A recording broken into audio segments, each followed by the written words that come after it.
नमस्कार. गुरुपौर्णिमेचा आपल्या सर्वांना हार्दिक शुभेच्छा. हॅलो, माझं नाव स्वप्नील आणि तुमचं स्वागत आहे माझ्या YouTube चॅनल. अवश्य आज दिवस 10 जुलै 2025. आज गुरुपौर्णिमा. हा दिवस आपल्यासाठी अत्यंत आनंदाचा क्षण असतो. आपण गुरुपौर्णिमा या दिवशी आपण आपल्या गुरूंना वंदन करीत असतो.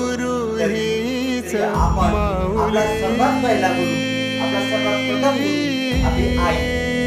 आपण आपल्या आईचा आशीर्वाद सर्वप्रथम घेतला पाहिजे. सर्वात पहिले आपण आपल्या आईच्या पाया पडलं पाहिजे आणि आपण आपल्या